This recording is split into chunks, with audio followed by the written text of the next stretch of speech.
प्रिय विद्यार्थियों नमस्ते। SRT tech and YouTube channel की ऑनलाइन क्लास में आपका स्वागत है। बच्चों, आज के इस वीडियो में हम प्रश्नावली 1.2 के संपूर्ण सवालों को हल करेंगे, तो वीडियो में आप अंत तक बने रहें। वीडियो को लाइक करें और अपने अन्य साथियों को शेयर करें, और यदि आप चैनल पर पहली बार आए हैं तो चैनल को सब्सक्राइब कर नोटिफिकेशन बेल के ऑल बटन को ज़रूर प्रेस कर लें, ताकि चैनल पर अपलोड होने वाले वीडियो की सूचना आपको मिलती रहे। तो चलिए बिना देरी किए शुरू करते हैं आज की क्लास।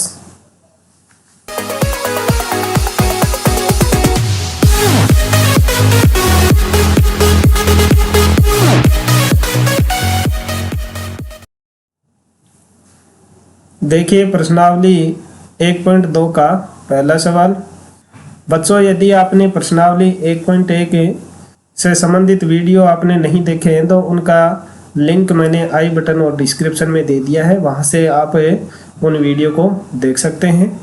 प्रश्नावली 1.2 का पहला सवाल दिया गया है, ऐसा युग्म लिखिए जिसका योग -7 है और बी में ज्ञात करना है अंतर है -10 है और योग 10 है। इस तरह से इस पहले सवाल में 3 पार्ट दिए हुए हैं, उनको हमें हल करना है। तो देखिए, सबसे पहले जो ए वाला पार्ट है उसको हल करते हैं। सबसे पहले इसमें नाम आया पूर्णांक। तो पूर्णांक मैंने आपको पहले बता दिया था, पूर्णांक संख्याएं होती हैं धनात्मक और ऋणात्मक दोनों संख्याओं को मिला करके पूर्णांक संख्याएं कहते हैं। जैसे 0, 1, 2, 3 ये धनात्मक संख्याएं, और ऋणात्मक संख्याओं में -1, -2, -3, -4 इस तरह की ये दोनों संख्याएं मिलकर के पूर्णांक संख्याएं कहलाती हैं। तो अब हमें एक ऐसा युग्म लेना है, युग्म का मतलब जोड़ा लेना है, 2 संख्याएं लेनी है, उनका हम योग करें तो हमारे पास में -7 आ जाए। पहली पूर्णांक संख्या है उसको हम -10 मान लेते हैं, और दूसरी पूर्णांक संख्या है उसको हम मान लेते हैं -3 या +3। अब देखिए इनका हम योग करें, -10 प्लस 3 और बराबर में हमारे पास में आना चाहिए -7। तो यहाँ देखिए -10 है, इस प्लस का मल्टीप्लाई करेंगे तो बचेगा आएगा 3। और अब देखिए ये -10 है, उसमें से 3 है धनात्मक संख्या, उसको कम कर देंगे तो कितने बचेंगे, -7 बचेंगे। तो हमारे पास में ये युग्म आ गया -10 और 3। इसी तरह से आप कोई भी युग्म ले सकते हैं, कोई ज़रूरी नहीं कि आप -10 और 3 ही लें। आप -3 और -4 है उसका योग भी करेंगे तो भी आपके पास में -7 आएगा। इसी तरह से आप -2 और -5 लें तो इनका योग भी -7 आएगा। आप अपनी इच्छा अनुसार कोई भी युग्म बना सकते हैं, उसका योग आपके पास में आना चाहिए -7। अब देखिए बी है, उसमें देखते हैं हमें, इसमें हमें 2 पूर्णांक संख्या लेनी है और उनका अंतर होना चाहिए -10। तो देखिए एक संख्या हमें -5 ले लेते हैं और एक संख्या ले लेते हैं +5। अब देखिए इन दोनों का अंतर ज्ञात करते हैं तो -5 है और +5।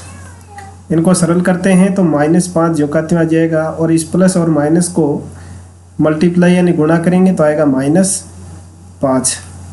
अब देखिए दोनों संख्याएं माइनस के, निशान माइनस आएगा, और ये इन दोनों संख्याओं को जोड़ देंगे तो आ जाएगा 10।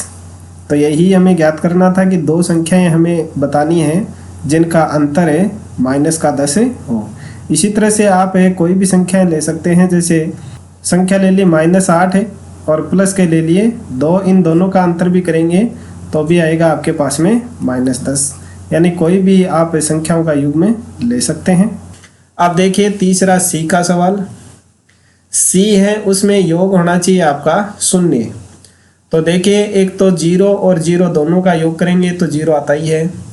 अब इसमें आप सेम संख्याएं ले लें, एक माइनस की ले लें और एक प्लस की ले लें तो इनका योग भी 0 आएगा। जैसे -2 में +2 को ऐड करेंगे तो 0 आएगा। इसी तरह से -1 में अगर प्लस का 1 जोड़ेंगे तो भी 0 आएगा, और +4 है उसमें -4 को जोड़ेंगे तो भी 0 आएगा। इस तरह से कोई भी युग्म आप ले सकते हैं। इस तरह से आपको पहला सवाल है वो हल करना है और अब देखिए दूसरा सवाल, जिसमें ए का दिया हुआ है एक ऐसा ऋणात्मक पूर्णांक युग्म लिखिए। यानी अब हमें दोनों संख्याएं क्या लेनी है, माइनस की लेनी है, और उनका हम अंतर करें तो हमारे पास में आना चाहिए प्लस के 8। तो देखिए हम एक ऋणात्मक युग्म ले लेते हैं -2 और एक ले लेते हैं -10। इन दोनों का हम अंतर कराएंगे। तो देखिए -2 है, उसमें से हमें माइनस करेंगे -10, तो बराबर हमारे पास में बचना चाहिए 8। अब ये -2 है वो ज्यों का त्यों आ जाएगा, और इस माइनस और माइनस का गुणा करेंगे तो आ जाएगा +10 बराबर है 8। तो यहाँ देखिए माइनस के 2 हैं और 10 हैं प्लस के, तो इन दोनों का अगर हम अंतर करेंगे, इन दोनों को सरल करेंगे तो हमारे पास में क्या बचेगा, 8 बचेगा। और इस सवाल में भी ये दिया गया है कि 2 ऋणात्मक पूर्णांक हमें लेने हैं जिनका अंतर 8 होना चाहिए। तो इसका अंतर आप ये संख्याएं आप लिख सकते हैं युग्म के रूप में -2 और -10। इसी तरह से आप अन्य और भी संख्याएं ले सकते हैं, जैसे ले लिए आपने -4 और -12, इनका भी आप अंतर कराएंगे तो प्लस के 8 बचेंगे। अब देखिए इसमें बी का दिया गया एक ऋणात्मक पूर्णांक, यानी एक संख्या आपको माइनस की लेनी है, और एक धनात्मक पूर्णांक यानी एक संख्या आपको प्लस की लेनी है, और उनका जब आप योग करें तो -5 आने चाहिए। तो यानी आपके पास में संख्या माइनस की बचनी चाहिए, इसलिए माइनस वाली संख्या है वो आपको बड़ी लेनी है। जैसे माइनस की हमने ले लिया 7 और प्लस का ले लिया 2। अब देखिए इनका योग करके हम देखते हैं, यहाँ पूछा गया योग, तो योग करना है -7 प्लस 2। अब ये -7 है और प्लस प्लस का गुणा करेंगे प्लस ही आएगा, -7 है उसमें से आप 2 को कम कर देंगे तो -5 बचेगा। तो ये युग्म हो जाएगा आपका -7 प्लस 2। इसके अलावा और भी युग्म ले सकते हैं आप, -8 है और प्लस के 3 ले लें, उनका योग करेंगे तो भी -5 ही बचेगा। तो इस तरह से आपको बी का करना है। और अब देखिए सी का चलिए हम यहाँ कर देते हैं।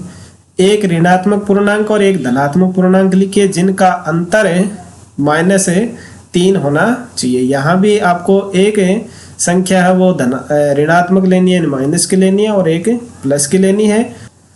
तो देखिए 3 का जो प्रश्न है उसमें हम ऋणात्मक संख्या ले लेते हैं 2 और धनात्मक संख्या ले लेते हैं 1। अब हमें इनका अंतर करना है, यानी बाकी करनी है। तो देखिए -2 और -+1। अब देखिए -2 है वो जुड़ा जाएगा, माइनस का प्लस से गुणा करेंगे तो आएगा -1, और बराबर है ये दोनों संख्याएं माइनस की हैं तो निशान माइनस और आपस में ये जुड़ जाएंगी, तो यह आ जाएगा आपका -3। इस तरह से जो सी का है उसमें आप -2 और +1 ले सकते हैं। तो ये युग्म में हो जाएगा आपका तीसरे का। अब देखिए तीसरा सवाल दिया गया है, किसी प्रश्नोत्तरी के 3 उत्तरोत्तर चक्रों में टीम ए द्वारा प्राप्त किए गए अंक -40 +10 और 0 थे, और टीम बी द्वारा प्राप्त किए गए अंक 10, 0 और -40 थे। किस टीम ने अधिक अंक प्राप्त किए? यह प्रश्न आगे यहाँ टाइप होने से रह गया, तो इसमें आगे प्रश्न ये है कि किस टीम ने अधिक अंक प्राप्त किए, और क्या इन अंकों को हम किसी भी क्रम में जोड़ सकते हैं। ये पूरा प्रश्न था, आप अपनी बुक में इस प्रश्न को पूरा देख ले। तो देखिए यहाँ एक तो है टीम ए और एक है टीम बी। इन्होंने 3 चक्र उत्तरोत्तर 3 चक्र है वो खेले, तो उसमें ए टीम ने प्राप्त किए -40 और +10 और ये 0, ये अंक प्राप्त किए, और जो बी टीम है उसने प्राप्त किए 10, 0 और -40। तो अब इसमें पूछा है कि किस टीम ने अधिक अंक प्राप्त किए। तो देखिए हम इनका योग कर लेते हैं। ये 0 और 0 का 0 आ जाएगा, ये -4 है और ये +1 है, 1 को घटा देंगे तो यहाँ बचेगा -30। अब इस तरफ भी देखिए बी ने कितने अंक प्राप्त किए उनका भी योग कर लेते हैं। तो ये 0 का 0, और यहाँ भी देखिए 1 है वो प्लस का है और -4, तो एक प्लस वाला इसमें से घट जाएगा तो आएगा -3। तो ए टीम है उसको भी -30 अंक प्राप्त हुए और बी टीम है उसको भी -30 अंक प्राप्त किए।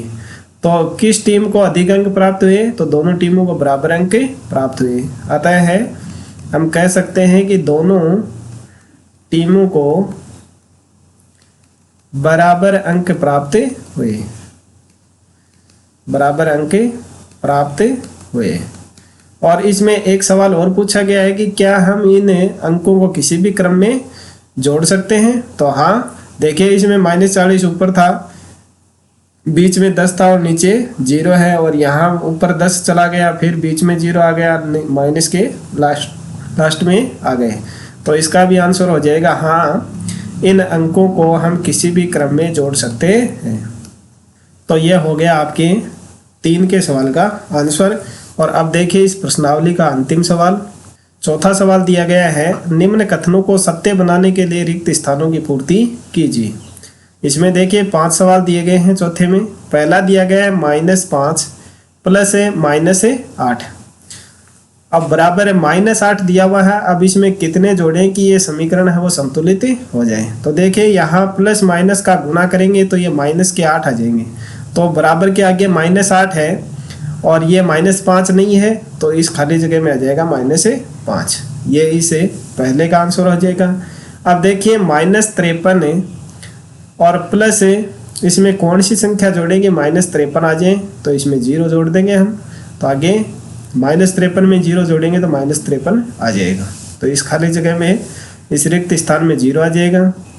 अब तीसरा है, उसमें दिया गया प्लस के 17 में क्या जोड़ें कि हमारे पास में 0 आ जाए।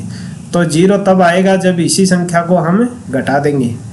तो प्लस के 17 है, उसमें -17 को अगर हम जोड़ देंगे तो 0 आ जाएगा। तो इस रिक्त स्थान में -17 आ जाएगा।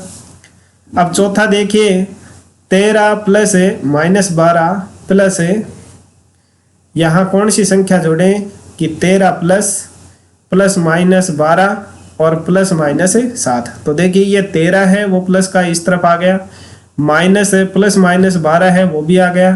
तो अब +-7 नहीं है तो -7 यहाँ लिख देंगे। तो ये समीकरण संतुलित हो जाएगा, इस रिक्त स्थान में -7 आ जाएंगे। बराबर के दोनों तरफ आपको संख्याएं देखनी है, जो संख्या जिस तरफ नहीं लिखी हुई है उसको लिख देंगे। 5 का है, उसमें दिया गया -4 प्लस 15 प्लस -3। तो बराबर में देखिए -4 तो आ गया, +15 भी आ रहे हैं, तो इसमें प्लस है -3 नहीं है तो -3 लिख देंगे। तो इस तरह से आपका चौथा सवाल हो जाएगा। तो विद्यार्थियों, इसी के साथ में आपकी प्रश्नावली 1.2 है वो समाप्त होती है। वीडियो यदि आपको पसंद आया है तो इसे लाइक करें, अपने अन्य साथियों को शेयर करें और चैनल को सब्सक्राइब करना ना भूलें।